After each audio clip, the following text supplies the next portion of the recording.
RCB जिंकली ना राव. नाम दे. पण एक मिनिट, ही पोर आरसीबी आणि ही बस नेमकी विषय काय?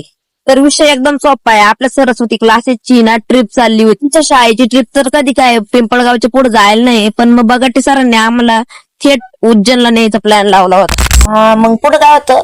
हा, बस आली, बसमध्ये बसलो. फर्स्ट टाइम आपण स्लीपर कोचचा एक्सपिरियन्स घेणार होतो. गावातल्या लोकांना बाय करून आम्ही निघालो आमच्या प्रवासामध्ये. पुढे जाऊन आपण पोहोचलो सगळ्यात पहिला चांदवडला. इथं आलो तर आपण सहलीला होतो, पण मग आज IPL ची फायनल मॅच होती, त्याच्यामुळे ती जास्त गरजेची होती. चांदवडला येऊन आपण पोहोचलो इच्छापूर्ती गणपतीला. इथे येऊन बाप्पांचे दर्शन घेतले आणि इथं बाप्पांकडे मागितलेल्या सर्व इच्छा पूर्ण होतात, म्हणूनच तर याला इच्छापूर्ती गणपती म्हणतात. आपण निघालो बसकडं आणि इथनं आपण डायरेक्ट जाणार होतो ओमकारेश्वरला. खरं तर सगळे बसमध्ये मॅचेस बघत होते, पण आपल्याला मॅच मध्ये काही इंटरेस्ट नव्हता, कारण आपण मुंबई समर्थक. जय महाराष्ट्र. म्हणून आपण नाचायला बाहेर निघालो आणि एकदम पोरायचं नाचण्यास पाहून जिंदगी कटे बोझ में हमारी मौज में कटरी से गुंडा पाके ड्राइव शमी जाते फटरी से एक बात बता चल मित्र गोली मारू अब तेरे छितर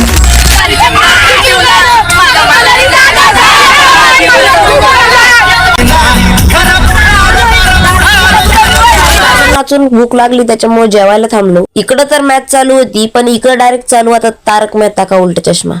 आणि मोरल ऑफ द स्टोरी, बसवाल्यांनी थांबलेलं हॉटेलमध्ये कधीच जेवू नये. जेवण खावणं करून आम्ही निघालो, पण मग आता मॅचने एकदम खतरनाक रूप घेतलेलं होतं. फायनली 18 वर्षातून पहिल्यांदा आरसीबी जिंकली. 18 वर्षातून पहिल्यांदा जिंकली, त्याच्यामुळं पोरं येडावणारच.